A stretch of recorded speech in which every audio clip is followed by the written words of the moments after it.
Hello and welcome to Marriage Be Hard Conversations. I am KevOnStage. This is my lovely wife, MrsKevOnStage. and today we are joined by our good friends in the content creation, Black love, and parenthood family from San Diego, California, Glenn Beleaf Henry and his lovely wife, Yvette Henry. Let's clap it up for everybody. Yay. Thank you for having us. Hi, guys. We met together, I want to say 3 years ago, I believe. No, did we meet Uzi before was a Spectrum? baby. Well, I was gonna. Well, we met a few times. But did we meet with Spectrum first or was the podcast first?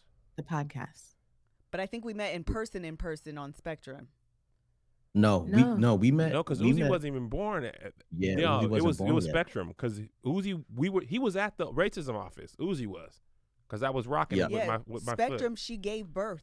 Yeah, to Uzi. Oh, yes. no, but we had a second Spectrum. There was another Spectrum Yeah, commercial. but no, the first one, Uzi was born. Uzi was born for the second. Yeah. Yes. Everybody So- on set was like, "Oh my gosh, you're even." Yeah. yeah. So anyway, Yeah. I think that was 2019 or early 2020, one of the two. Early 2020, I believe. If you don't know them, would you guys please introduce yourselves? Yeah. My name is Glenn, but I go by Beleaf.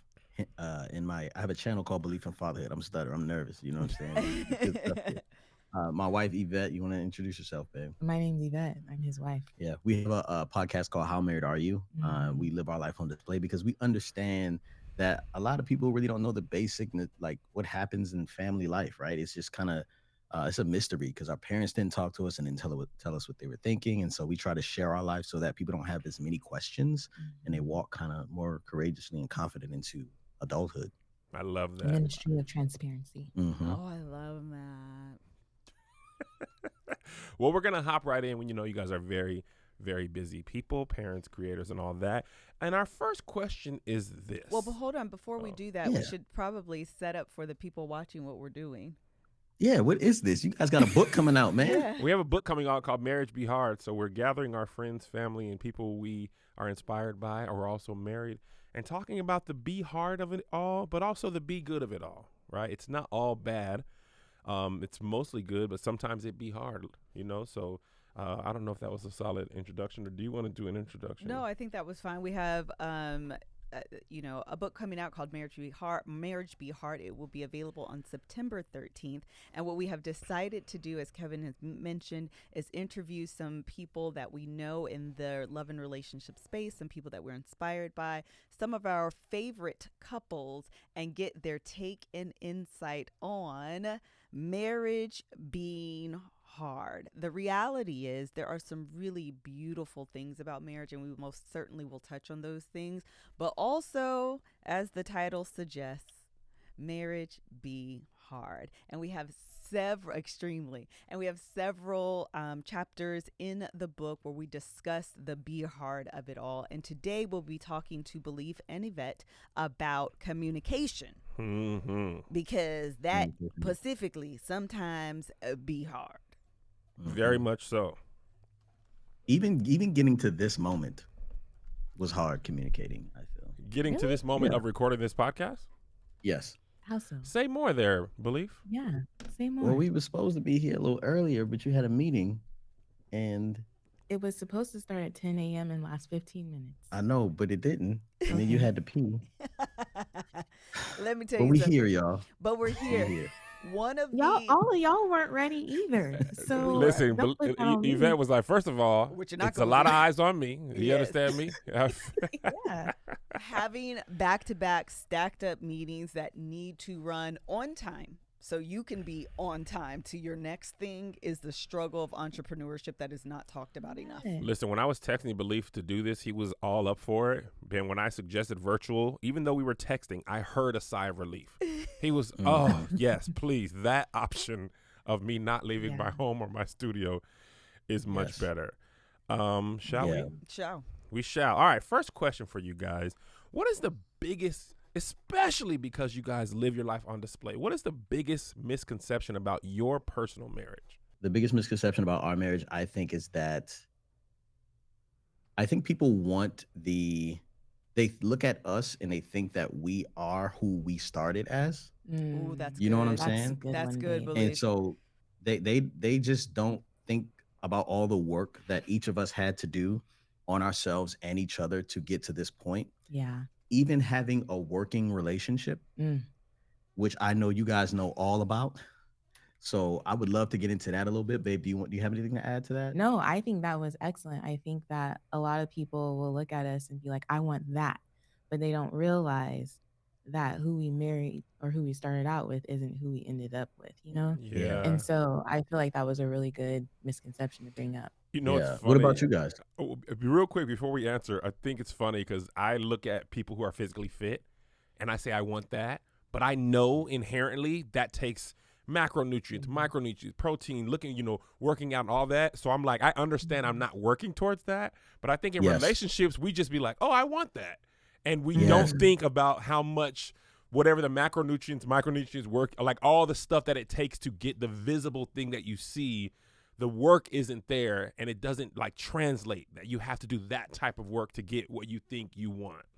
Exactly. Yeah. Or you can't see, Kev, because it's easy to take a picture and make everything seem like it's okay. Correct. But how do you really communicate and solve problems together? Are you even do you even have good work ethic when it comes to problems, solving problems, right? And so that's stuff you can't really see when you're looking at someone or you're looking at a picture or you're at church on Sunday and everyone's dressed to the nines, right? But like what happens after that? The ride home, the ride on the way there. What was it like getting to all that stuff? You know what I mean? Like it's very, very difficult. It takes a lot of work.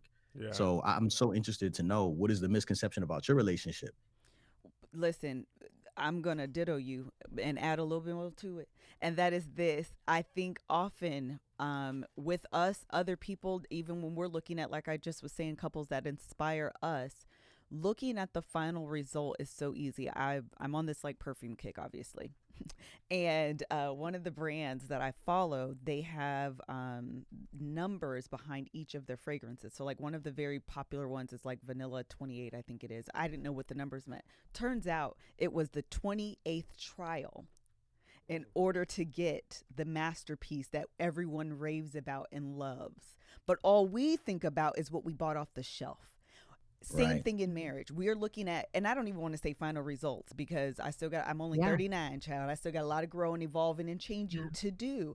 But if you look at this version and that's what you want to pick up off the shelf and buy, you don't understand how many times things were thrown away. How many times I've done something and it didn't work. How many times I screwed up. How many times I've hurt his feelings. How many times I've done something to realize that wasn't it. Throw it in the trash. Start over. And nobody wants that part. Nobody wants the trials. Nobody wants the tribulations. No one wants the tears. No one wants the headaches. No one wants the therapy. No one wants the I'm sorry. I need to do it again. I wish. I regret. Nobody wants that. They just want the final product that you buy off the shelf, not realizing that Vanilla 28 means it's gone through 28 different iterations before it got to what you see on the shelf. That's good. That I really, truly, I love this point. I think it really is for every good marriage or every healthy marriage, you have to know and believe they also went through some unhealthy times. They also went through their trials and their tribulations, and you can't appreciate that final product unless you've gone through that. 100% agree. Me too. For real. Yeah. You was preaching right there. No, that's listen, you started it off. So listen, we're obviously talking about it, but let's get to it. Marriage be hard. Do we agree or disagree? Agree. Okay. 1000% agree. It is hard, but as a caveat, I love it. And it's supposed to be, right? Ooh. Because what you're building, that foundation, right, starts with marriage, right? And so it should be hard, but it should be worth it and challenging. You know what I'm saying? Like it is hard, but I do believe it's supposed to be, because you're taking two people that have gone through whatever they've gone through and they've molded themselves into these hard rocks, and you're blending them together. And so you have to kind of reform that clay and create a new foundation there. So it's supposed to be hard, you know, but it's also solid, right? hopefully Oh, that's you marry the good. right person. Yeah. I'm just throwing out terminology here. Ain't nobody agreeing with me, but No. I'm just talking. No. I don't know if I I was like- digesting it. Go ahead, Yvette. No, I don't know if I like the analogy of a rock. Maybe like when you're creating cement and you have to mix certain things together in order to make it a harder surface. I don't know. Mm-hmm. Um, I see what you're saying though. I understand Thank you what for you're that. I saying. appreciate that. Yeah, it Pat was on the back. good. It was good. Kev, did I, you want to add to it? um, You're I doing thought great. you had a point. Yeah, no, you very good point. I thought you I had was some. just thinking like I'm on this workout kick, not actually working out, but just thinking about it. Yeah, you Uh, thinking about it. I You think about dreaming, it a man. You in the lot. gym. I think about Hmm. so much. I'm not actually doing anything. But if your chest is hard, it usually means you've done a lot of hard work, push-ups, sit-ups, all these type of things. Yes. When your stuff is soft, what does it mean?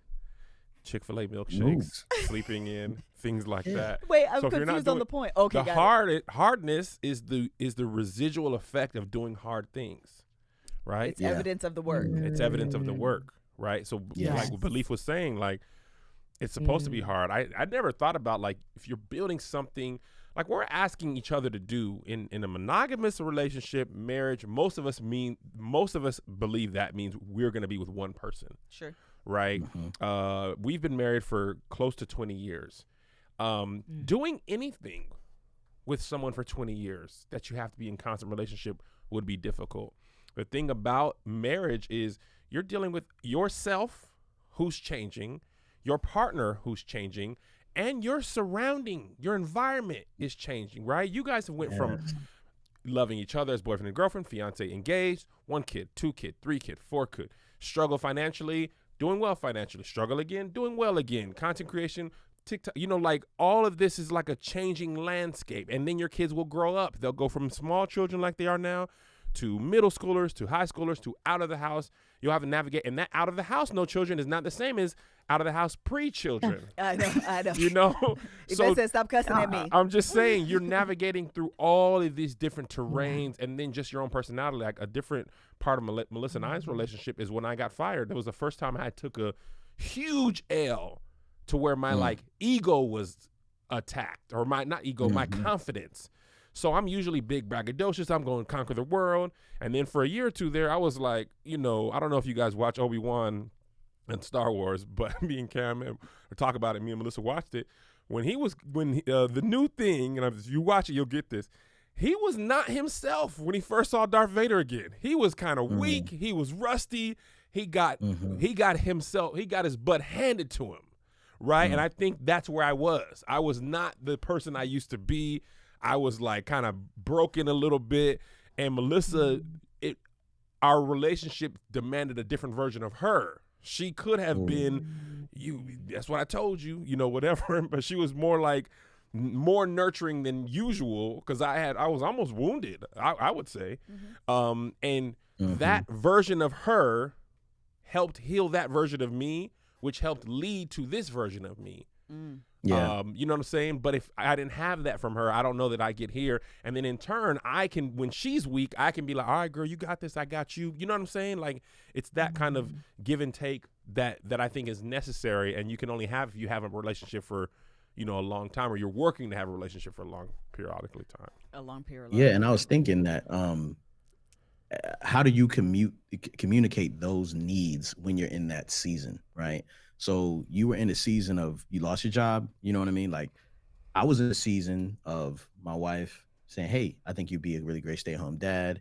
I stopped working at my job and was a MC for a while doing music, and the amount of communication that we needed to have, I don't necessarily know if I was ready to be bombarded with the questions that she was asking. What do you want to do with your life? When are you going to stop doing music?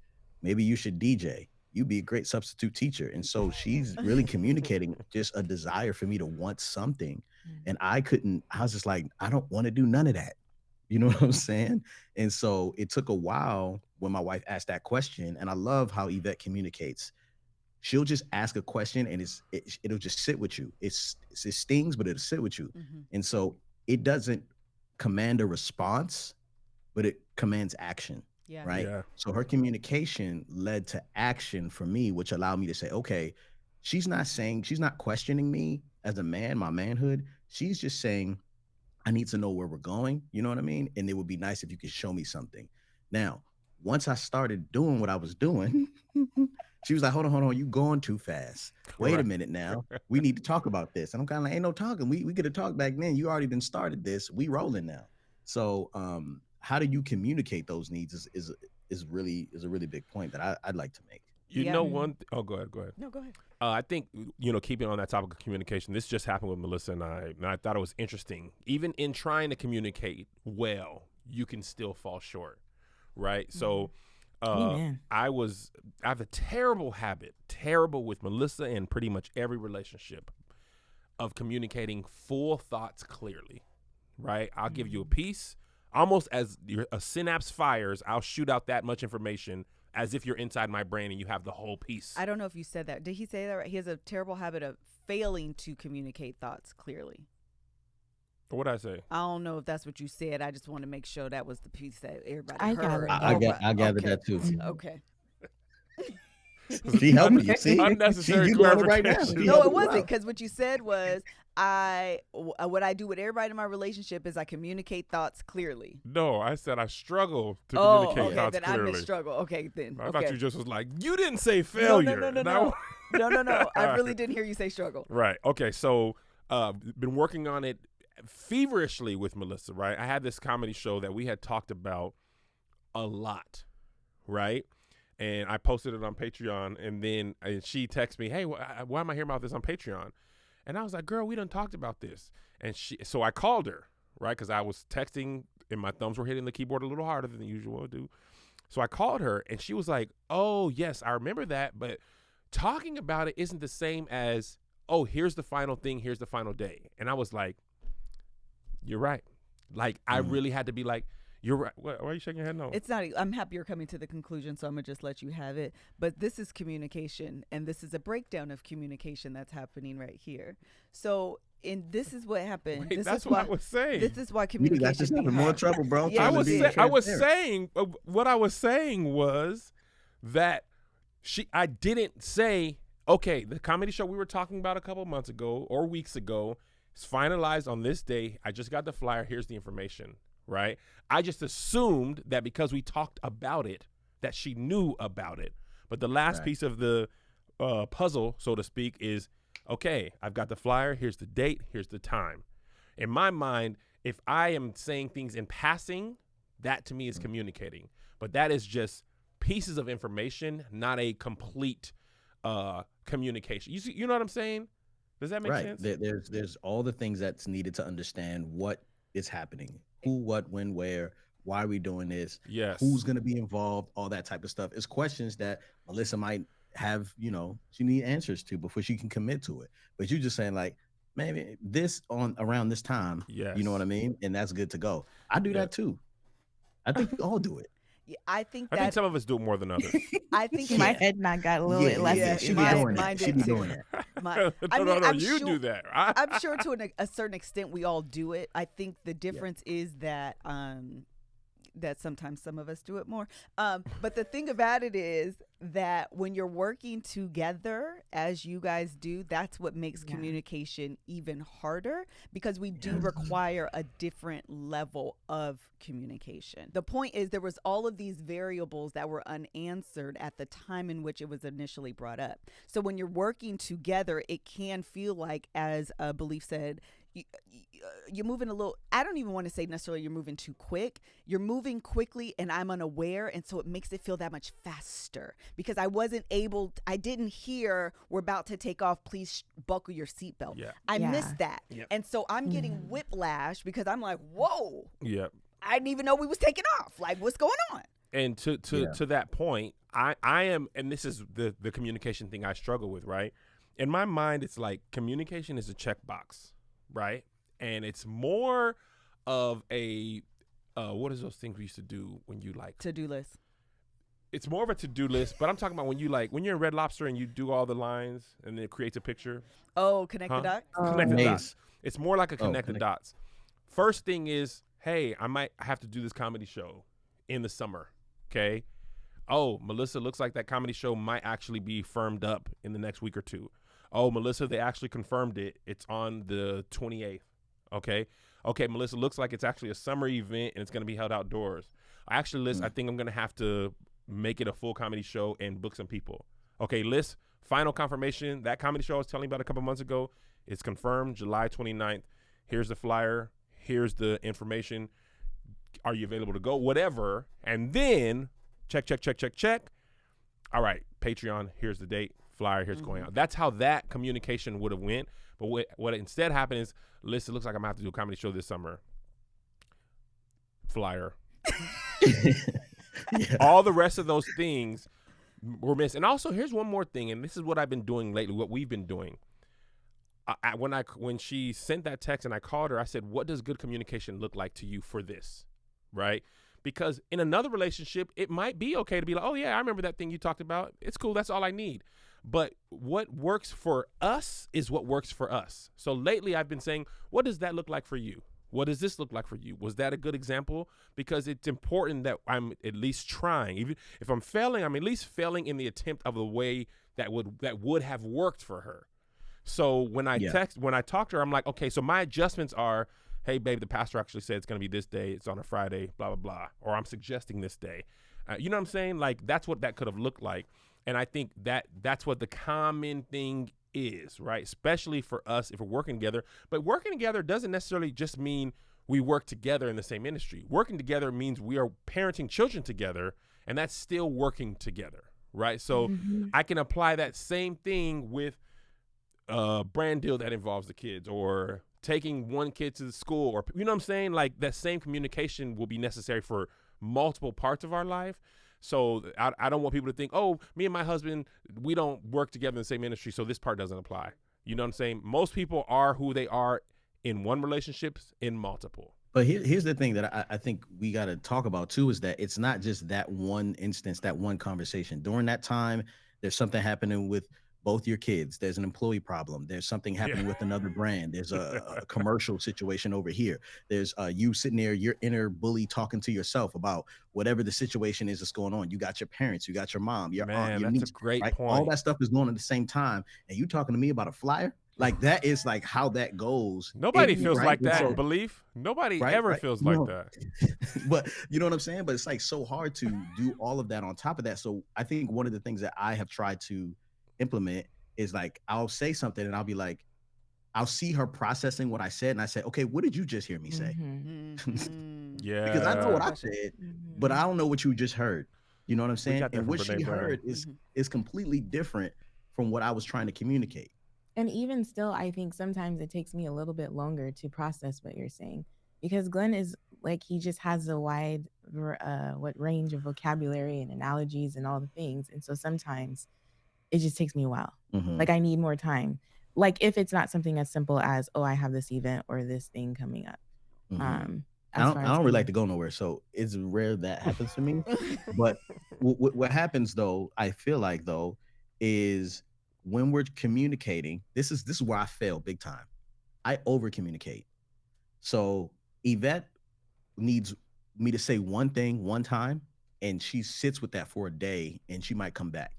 But I'll spend like 20 minutes giving her like 7 different analogies and explaining it to her, just so you ain't get it. It's like this: if I'm a pineapple and I'm up in the tree, and you got to get me down. And if I'm in the water and I'm suffocating, and you got to pull me out. And then if I'm, you know what I'm saying? Like, I'm telling her all these different things, and she feels not like I'm communicating, but I'm like beating her up. Like, I'm literally like, I'm giving her too much to ingest, and I'm suffocating her. Yeah. And it's been hard. And this is another way I feel. If I can't communicate, I don't want to talk. Oh, I don't want to talk about it, because we need to figure out what this is, right? Wait, who's the shutter downer? I am too. I feel like we are a combination, but I am more likely to press in than he is, for sure. Right? Yeah, but I'm pressing in. You're pressing into me. I'm pressing into the issue. Yeah. Oh, you saying pressing in or pressing end? That's what makes in. Oh, okay. I was completely on different thing. Yeah, I was like pressing in. I thought you were like, that. yeah, pressing Me end. Too. Like hanging that, up. That would be nice, but it's I never love over. that analogy though. It ain't ever over. What I mean is, like, so when we have communication issues, so it does go like that. It's like, okay, let's sit down, let's talk about this. And Glenn is able to express himself much better than, or I wouldn't say better. I would just say that Glenn is able to express himself more fully Mm-hmm. than I am in the moment. I need a moment to sit with what am I feeling and what do I need. I actually just was listening to a podcast and the lady was like, ask yourself, like when these type of emotions come up, she was like, ask yourself, what am I feeling and what need is being communicated from that feeling. Mm-hmm. And so that's something that I need more time to do in order to be able to communicate to Glenn clearly, because Glenn is also someone who hangs on to my every word. So once it's out there, it's out there. If I didn't intend it to be communicated in the way that I expressed it, it's out there. He will not let it go. And so for me, I think in our relationship, I feel like I have to be a lot more careful when I say what I say. Because when I say what I say, I need to say it and mean it the way that it's being received. Otherwise, I can't get my words back. Yeah, because I mean everything I say. And so that is one thing I think that makes communication hard in our marriage, is that it's like, I feel because he has so much vocabulary and so many different analogies and he can say it this way and that way to help me understand, that becomes overwhelming. Sure. And then I'm like, I don't know, is it stress paralyzed or like overloaded or whatever? I'm like a deer in headlights, you know? And so She'll like write me a letter. and he'll throw it in the trash. I won't throw it in the trash. The last letter I wrote you, it was in the trash the next morning. I read it. What am I supposed to do? Frame it? Highlight it, underline it, circle it, write things in the keep margin, it. figure out what he's trying to say. Right in Right, the that's what I was margins. like, I read slow. This is insulting. It was like 5 pages. I will admit it was long. It was so long. I was like, this is hard. It was so hard to read. But the thing about it is when I write something out, I am clearly able to say what I mean and go back and change words and try to adjust tone. I mean, no matter how I write it or what I say, he's going to receive the tone that he receives it in, you know? Hold on, please. What? All right, so just for context, this letter was written to me. It was a letter Oh my goodness. after she was gone for like 3 weeks on like a silent retreat. And it wasn't nice. It wasn't like, it didn't make me feel good. And I was going through a lot. And I should have shredded it and recycled it. But I shouldn't have thrown it away. You got to throw that away in the outside trash, Beleaf. Yes. I think that we are hitting on a lot of different, like really important things. Number one, about why communication is hard, and actually some things that you can address if it is hard. Number one, it's hard because we're 4 different people and we've all expressed 4 different ways that we like to communicate, with some overlap, some where I'm like, I wouldn't want that. And then absolutely I would want that. And I'm saying it to the same person. Like there was things that Beleaf said. And I'm like, oh no, that's not me. That's Kev. Then he says something else. I'm like, oh, but that's absolutely who I am, because we're all complicated people. And I always tell Kevin this too. I'm just not static. I'm a very complicated person. And what worked today may not work tomorrow. I don't know how to make it work every single time. I honestly wish I could. I'm just more complicated than that. I'm sorry. Truly, I'm sorry. You don't need to apologize for that. Can I ask you a think she question, did. Yes. Do you want Kev to anticipate? Oh my goodness. Huh? No, I would prefer you ask. Okay. You don't want him to anticipate your needs or thoughts or expect him to know without you asking? No. Okay. No. And in fact, I know that to be true, because when he does, I'm like, you could just ask me. If you just ask, but that's not to say that every time it's going to come out as roses, flowers, and cupcakes. So it may come out sometimes a little sharp, because again, similar to Beleaf, I'm very clear. Once I am settled in how I am feeling, my words cut deep, hard, and sharp, because I'm unequivocal. Once I'm at the point where I know how I'm feeling, that's actually why sometimes I can't. I just told my sister this yesterday. I can't sit too long in how I'm feeling, because I become more entrenched in it. And by the time we have the conversation, I'm cutting sharp. And it's not so much that my words are mean, but they're very clear. They're very clear. And so there's nothing that was equivocal about what I just said, because I said what I said. And so I have to be very careful about that. So no, I don't want you to anticipate how I'm feeling, because by the time I'm at the point where I know what I want, I'm gonna let you know. I'm gonna let you know. I'm gonna be very clear about it too. I'm gonna be very, very, very clear about it. But to the same point, I'm also very clear on the things that I don't want, because those things generally don't change. You could have like, a handful of things that could work, but the things that don't just never do, though. You don't disagree? I mean, you don't agree? I don't feel anything.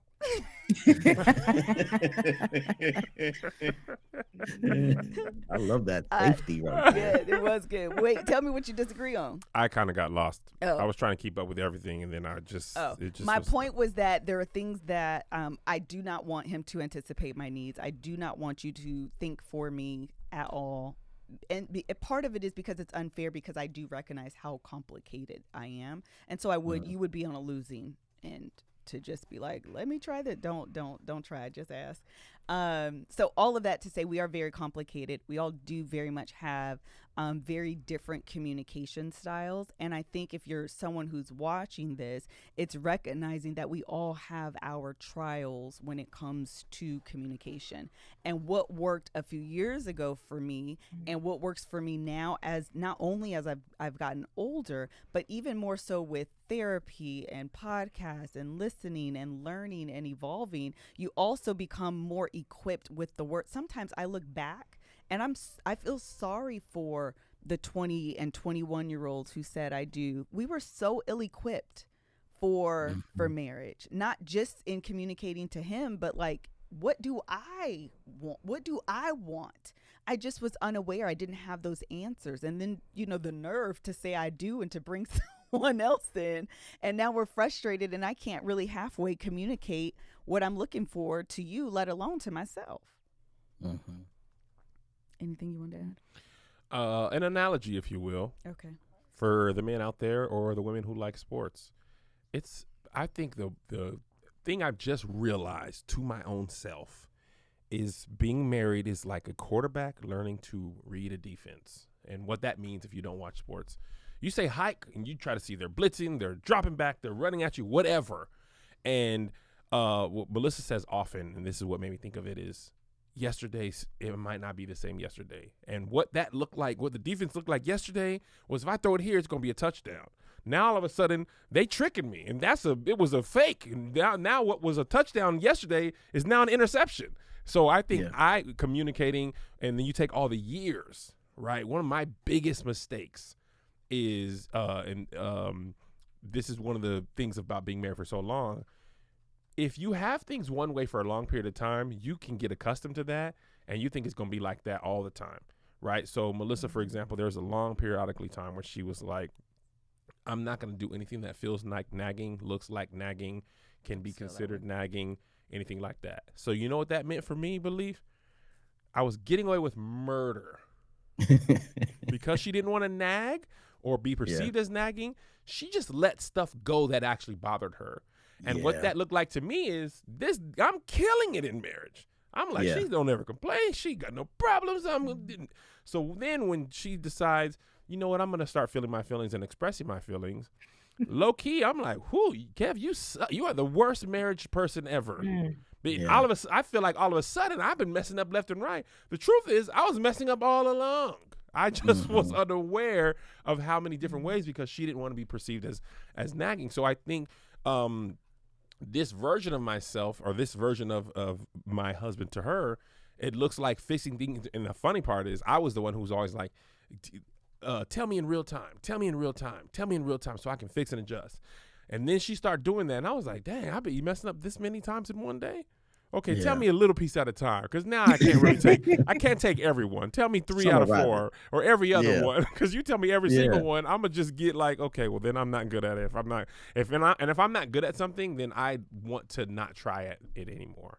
Right. I wanted to learn to play guitar, and after like 6 weeks of not being good, I was like, I gonna put this down now and focus on things that I'm good at. I feel like too, like it is. I think Yvette can probably align with that a little bit, right? Would you say? With what he was just saying. Yeah, what he was just saying about not being a nagging wife. Right, because I feel like things bother Yvette, but she doesn't say anything. And then when I'm kind of like, hey, I would appreciate it if you like, I don't really like Brussels sprouts like that. Like, you be making Brussels sprouts. I don't, and she'll be like, well, you did it all the time. And I'm like, well, what happens is I don't like it when you imitate me I'm so sorry. because I don't even talk to you like that. You don't. You don't. She Um, does not talk to me like that. Anywho, I think what happens for me is I reach a boiling point. Mm-hmm. It's where I let things go because I'm like, he's got a lot on his plate, yada, yada, yada. It's not a big deal, Yvette. It's not a big deal. And I keep telling myself, it's not a big deal. It's not a big deal. But then when he like comes to me and he wants to address something, I'm like, are you kidding me? All of this and this and this and this and this that I have not brought to your attention and you want to bring this up to me? Mm-hmm. Like, And what's And my so, response? huh? What is my response when you say that? You wish I would have said it in real time, Mm-hmm. or I don't know. Yeah. I'm sorry. Go ahead. I apologize. I just interrupted. um, but yeah, I don't know. I don't know what the point was. Yeah, I think that when you communicate that to me, I'm kind of like, well, even though like you're right, I'm right too. You know what I'm saying? Like, you know what I'm saying? Like, those things did bother you, and I was wrong for doing those things. If I would have known some of those things, I probably would be able to change it. But if you don't communicate with me, I can't do anything about it. Yeah. You Yeah. know, and so that's been the harder part lately is like me trusting or her trusting that like I really do want to do the right thing. You know Yep. what I'm saying? Yep. But at the same time, I do want freedom to say, hey, this bothers me, you know? And I just, for me, I just really wanted to communicate over and over again with Yvette because I feel like that is something that we struggle with for a long time in our marriage is just seeing each other, right? And she has perspectives and thoughts that she holds on to, and I have a lot of that stuff in me too, so it's really difficult. But then when you bring work on top of that, Mm-hmm. and then like you feel like your livelihood is threatened Mm-hmm. because you guys aren't in sync, Mm-hmm. like that takes things to a whole nother level. Mm. And so one of our therapist has been telling us that like you have to listen to your nervous system. Tell me what that means. If your brain is giving your body a message and you feel a certain way when someone walks in a room, like that is a problem, right? Mm-hmm. You need to fix that or avoid that or whatever because your fight or flight is being triggered. Mm-hmm. So I think Yvette's been doing a really great job, like allowing me to have my space when I need it, you know? And Mm-hmm. one thing that I think I've been doing better this season is trying to protect myself, from the habits that the inner bully Mm. communicates to you, And I like just listening to you talk, babe. I want to say that, and I don't remember which one of you guys mentioned it earlier, but you're communicating to a different person. So, like, who Glenn was 1 year ago versus who Glenn is now, I can't communicate to him the same because, and I don't even know if this makes like reflects poorly on me, but Glenn's trying to protect his peace. Like, he's a lot more about trying to protect his peace, and when I speak to him, he doesn't tolerate as much of me trying to figure out what I'm trying to say clearly. Does that make sense? No, no, you gotta say that again. So, like, Finna get me cancer. no, no, no. Oh, sorry. Did that come out wrong? What I'm trying to say is, like, for example, the other night we were having a conversation Mhm. and I was trying to address some things that were, whatever. And you're like, no, no, ma'am. Like, I'm doing a really good job and I'm not going to let you tell me that I'm not, or that I'm like not showing up well in this area or whatever. Mhm. And I do believe that you are still receptive to the things that I say and the feedback that I offer you. I just think that, like, who I'm talking to now, you're like, nah, no, I'm doing a good job. Like, I know my capacity and I am working at capacity. And if you want to stretch my capacity, maybe I'll work toward that. That's something we can talk about. But I'm not going to let you make me feel like I'm less than because of I'm not meeting your expectations. Right, right. And that's hard for me because the mommy issues start to creep in, Mm. and then I'm kind of like projecting, right? Because so what happens is I'll know I'm not doing a great job at something. She'll tell me that, and then I'll be like, okay, I received that. But other areas, I'm kind of like, no, I'm actually doing really well in this area. And Yvette is amazing, right? And I think that sometimes when she communicates to me, like I have to be communicated to a certain way. You know what I mean? Like just like all of us, we have our little things Yeah. about us. And so I don't know if I want to. We're not going to talk about I, exactly what we were talking about. Go ahead. I was gonna say Yeah. that you don't go as deep as you want. Don't That's you heard. Yeah, we were on the same Right. page. Right. Yeah. Yeah. But the issue that we were having, I just was like, look, like I'm really proud of me in this season, and that's rare, right? And so if I start to intake all that stuff you're feeling, like it's gonna do way worse than you just getting your point across. So I'm gonna hear you. I'm gonna say, okay, what would you like me to change? And I'm gonna focus on that. But we're not gonna say I'm not this because I am this. I am that. You know what I'm saying? I really have to Mm. encourage myself and not be because I'm not the super uber confident, like, you know what I'm saying, braggadocious. I'm not that person except for when I rhyme. But like Talk when that I'm talk, in Glenn. regular, like huh? I said talk that talk.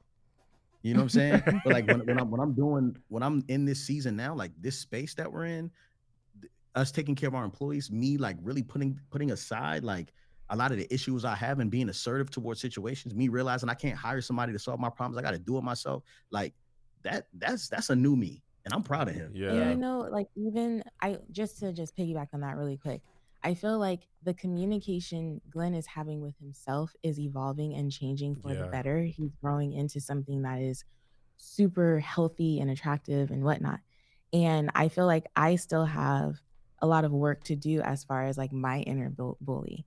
And as a result of his self communication changing, I feel like he's inspiring the same type of That's growth good. in me, That's Yeah. good. which is going to make the communication between the both of us even more healthy. Yeah. And I think that when we talk about how hard communication is, it's really important to know that there is a level of internal work that we have to do 100%. that will also contribute to the work necessary between the two of us. That's so And this, good. and I Yeah. think too, bringing up like the fact that we are in therapy, not being afraid to invite a third party in order to that is equipped um in order to give us the tools necessary to be able to communicate better with each other. Mm-hmm. You know, Belief said something about seasons, and I was thinking about like even just like how seasons work, summer, spring, fall, Mm, winter.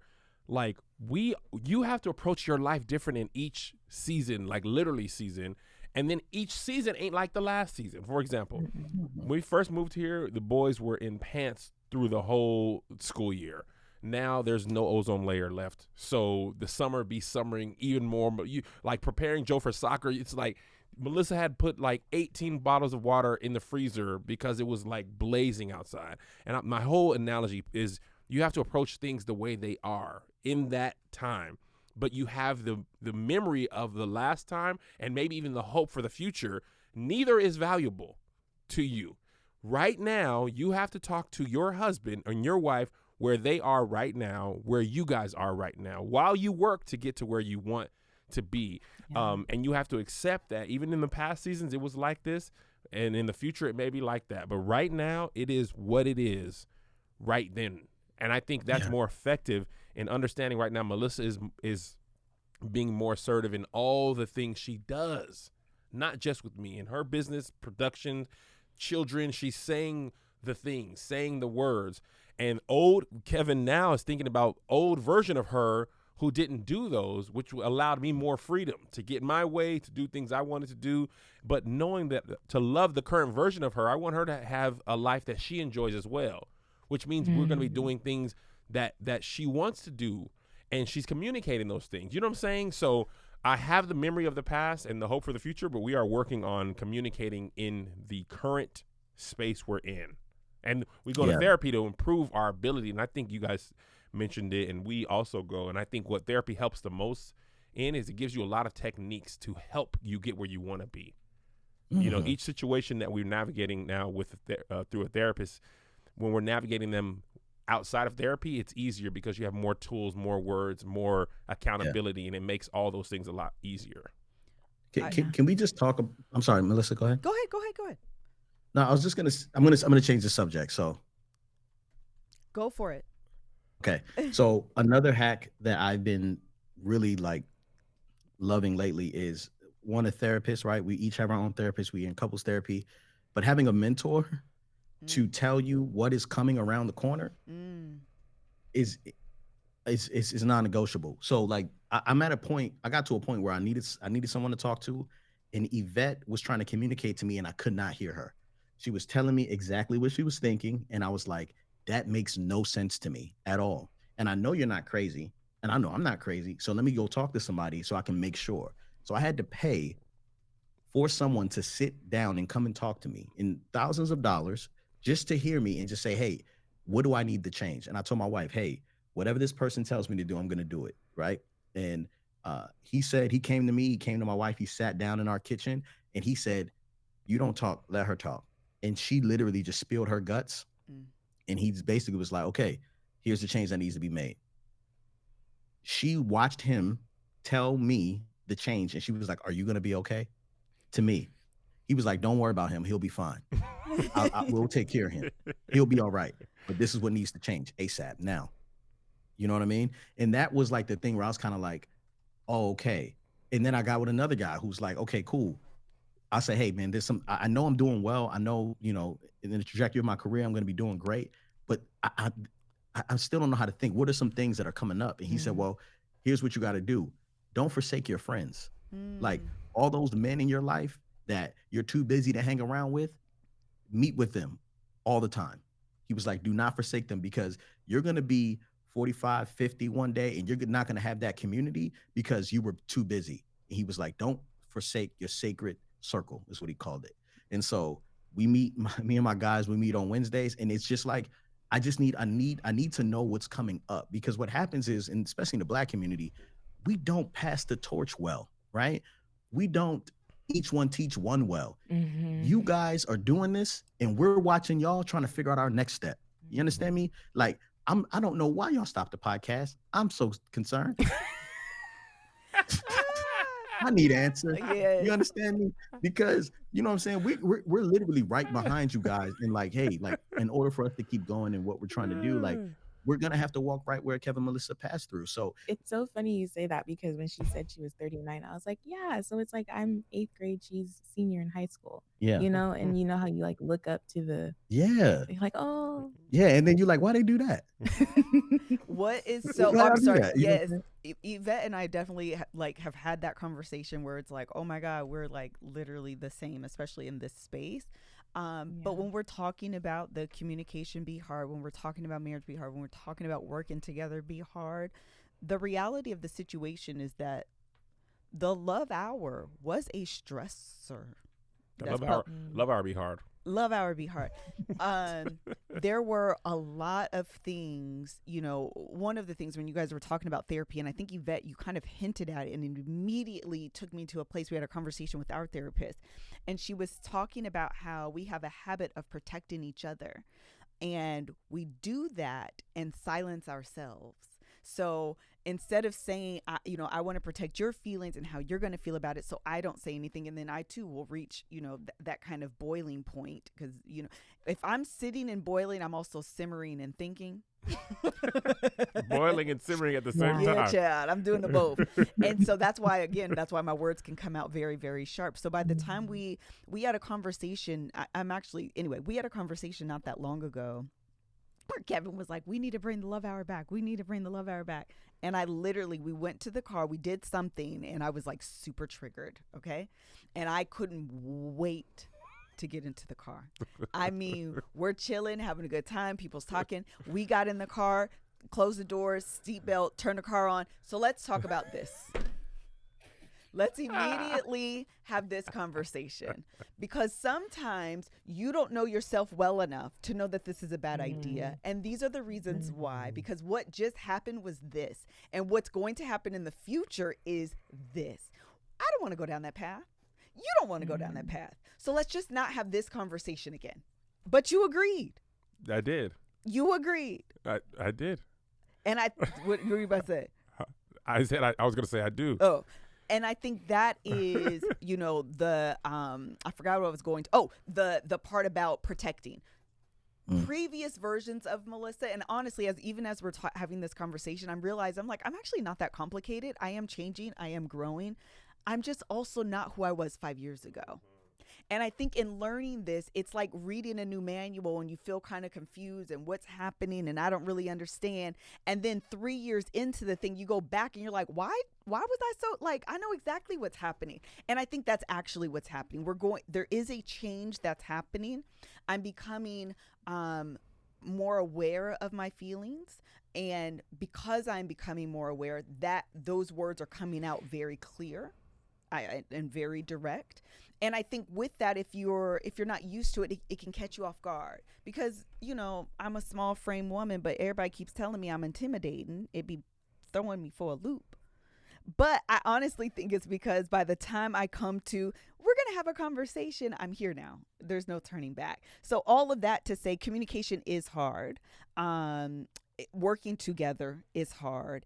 And the first thing about communication that I'm realizing through this conversation that is hard is actually having the first pass at communication with yourself.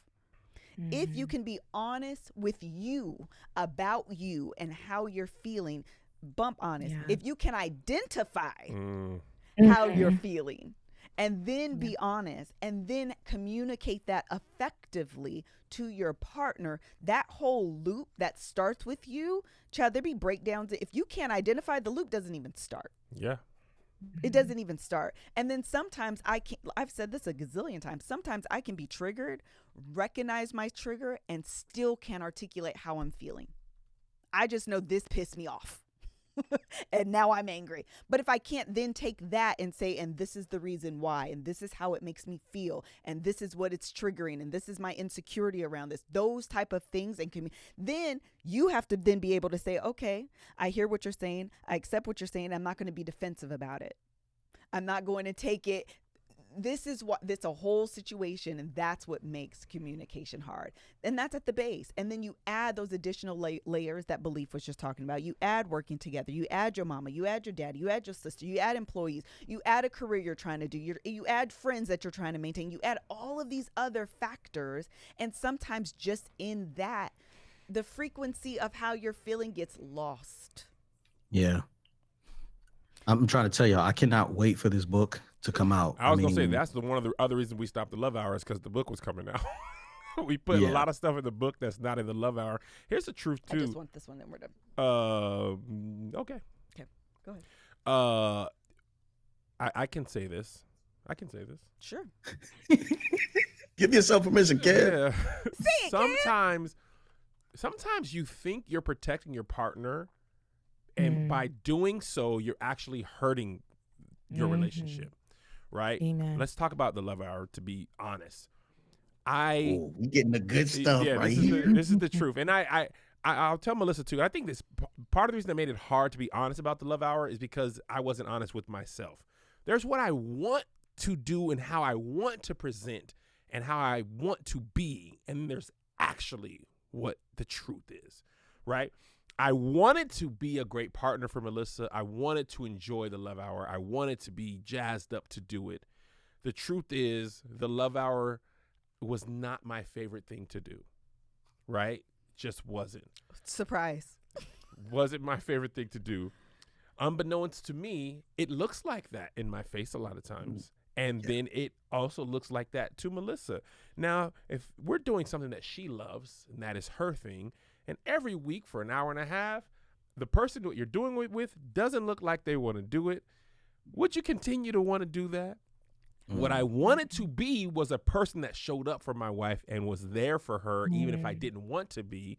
But what I ended up being is just like, yeah, man, emotional intelligence, Jack. It's tough, right? So the honest conversation, and this is all Melissa was ever asking for because she already knew, you can say that you don't want to do this. I would preferred it. I would prefer it. I was so afraid to hurt her feelings by telling the truth that I hurt her feelings weekly by acting like the truth wasn't the truth. Right. Yeah. She can more easily deal with what she knows to be true, what I'm conveying. Yeah. I don't really want to do this. I enjoyed it in the beginning. Somewhere along the way, I stopped. But I'm like, no, a good husband gonna do, right? But a good husband can also say, babe, I don't want to do this. And then we can work from there, right? And then when I came back, like we could do this again, I was just lying again. but believing it. Wow. And Melissa was like, I'd love to want this to be what it is, but I know eventually you're not going to want to be there, and it's going to be triggering all over again. When we stopped doing it, a lot of those triggers were removed. You know what I'm saying? And maybe we can do something else together. But one of the things we learned in therapy that is the most prevalent, or one of the most prevalent things in the Love Hour, trying to protect her, I ended up hurting her all the time. Yeah.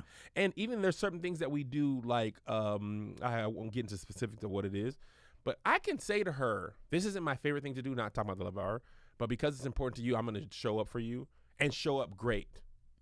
And that is better than acting like I really want to be there, and we both know that's not true, right? I can show up and be a good partner for you, and I'm going to do X, Y, and Z. I don't want to take my son to soccer practice, but I take him. I lie to myself and be like, I love taking you. These are the moments. Taking my son to soccer practice, being stuck at a tournament where they actually won the qualifying championship game, and I thought I didn't even know there was a championship game opportunity. And now we got to stay near San Diego till 6 instead of 3 in a place I never wanted to drive to.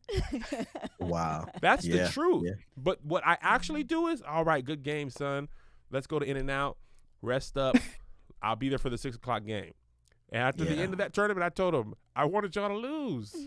I wanted it to be over. He knows that. But I think that honest, and here's the last thing I'll say, because I don't want this to come across wrong. And Melissa really gave me this in a clear way. Because we're talking about not hurting each other and protecting each other and all that type of stuff. So we're having this really serious conversation one day. And I'm like, okay, bet. You want to be honest? I'll be honest.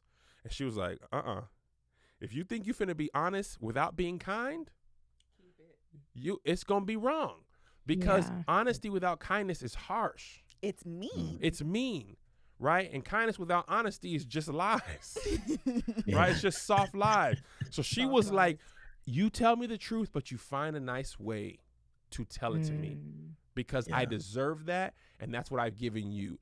A lot of times in relationship, people, I just tell it like it is. I'm sorry, I'm just blunt. I'm just this and that. Okay, so what you're telling me is you just hurt a person on purpose, and you don't love them enough to find a nice way to communicate what you want. Amen. You just want to get it out and just be who you are and be blunt. And what often happens is you can't honestly take that from other people. But when you want to give it, you just go, and that's just how I am. If you don't like it, fine. Is that really how you want to show up in your relationship? Come on and say the words. You don't want to take the time to say, okay, if Melissa, here's how I feel, and here's X, here's Y. You don't want to take the time to think about what's a nice way to say this so it can be digested. Yeah. Your partner deserves say it, Kev. Your time in trying to convey what you have to say in a kind way. They deserve that time from you to take the time. They deserve that prep work. The same way I had employees before at work. I knew if they were messing up, I can't just be like, you suck at your job, and if you don't do good, you're going to get fired. That's not effective leadership. Effective leadership is, here's what you do well. Here's where you're missing. Let's create a plan. Let's take some time and do this. I remember one employee of mine, and then I'll get to our final question. Patrick Cloud, one of my employees at All Def. This man is a creative genius, right?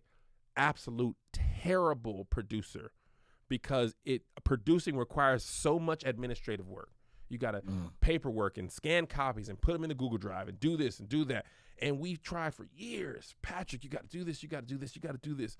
One day I told my head of production, I said, what if we just got someone to do the paperwork part and let Patrick focus on being creative and stop trying to force this man to scan timesheets when we have people who can do that? We don't have people who can create these shows.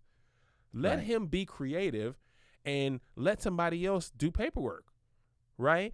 A good leader says, here's the best thing you do well. Let's focus on that and create a plan of action that highlights that.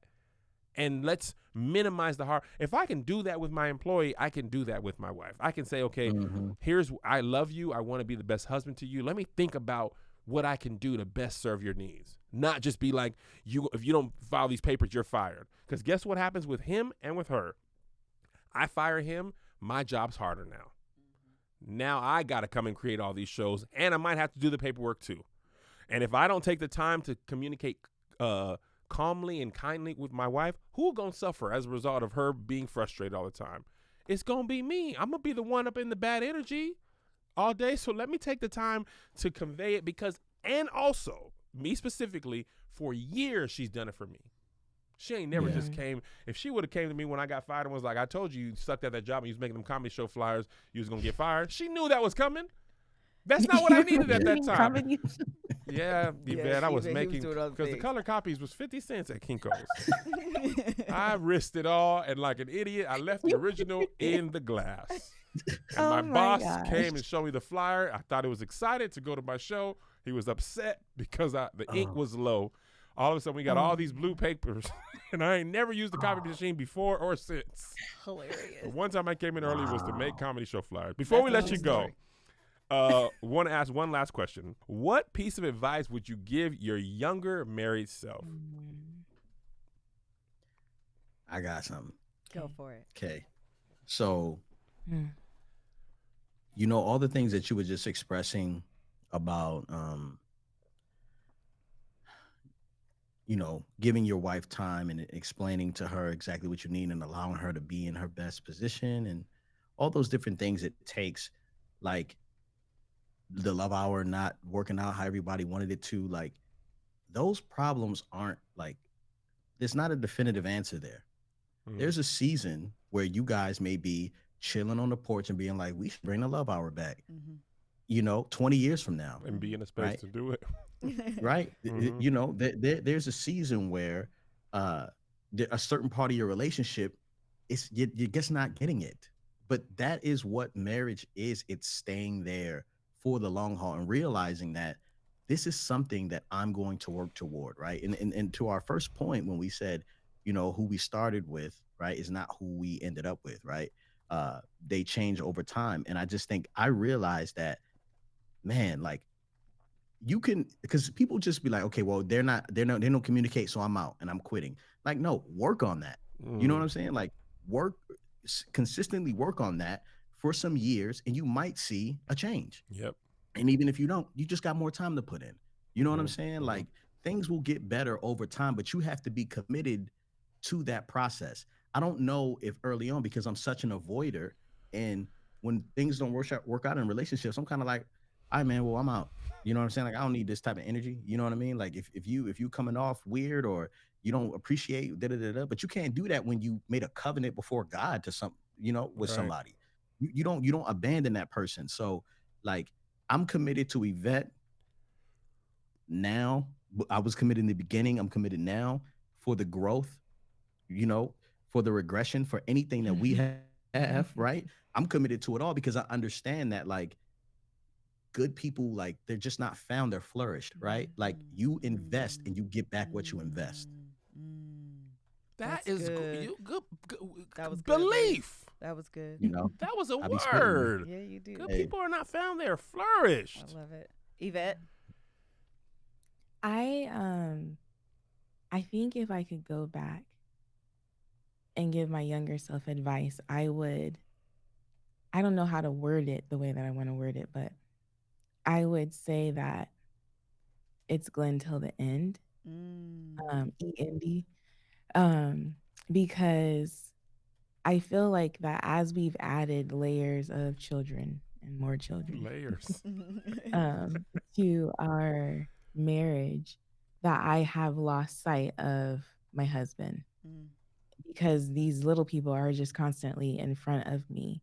And so I would just advise the person that I was at 23 years old to prioritize my husband always and forever in a way that is not idolistic. Is that a word? But just remembering that, like, at some point these children are gonna leave and he's gonna be with me at the end of the day, and I don't want to look up and be like, who are you? Or, you know, or have let him down or have him resenting me for any lack of service or honoring that he was due.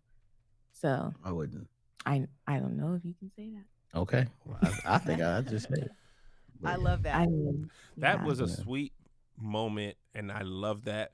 I love that you guys were talking to each other too. It's very sweet. Yes. I think what people misunderstand about kids, and you put it, they are literally in your face. Mhm. It's the squeaky wheel gets the oil. Mhm. Your Yeah. husband he's standing behind them. He's doing something else. And they are like, I hungry, I hungry, I hungry, I hungry. And it's like, Yeah. dog. And y'all But got even still, four. your husband saying, "Hey, I'm fine. I'll be all Right. right." Yeah. Right. You know, And you're and trying he's to not do your squeaky. best. But at the Right. end of the Yeah. day, guess what? When they get to about 13, 12, 13, you gonna wish for I'm hungry. Yeah. They ordering Postmates on their own, and all our kid told us to our face, and we closing here. We was doing a brand deal, y'all, on a boat. We was camping, having a great time. They asked Isaiah, would you rather do this with your family or your friends? He lit up. Oh, I would love it here with my friends. My Oh, parents, no, it's not so fun. We are here. We are within earshot of you. He ain't Wow. smiled that bright. Than the thought of being here with Oh, four. man. How was you going to get down to the lake, son? You can't drive. Yeah. Huh? You ain't That's got no so GPS. sad. And that's coming why up. what you're saying is so key, because I think we forget with children, we train them to leave us. If you do well, they will be well adjusted and not depend on you for anything. But our fear is that moment in that training where you're preparing them for that. When it actually happens, if you haven't stayed close to each other, you would have missed 10, 15 years of valuable time, maybe even 20, depending on how old your kids are before they're all gone. And now you've done a great job parenting and a poor job of marrying.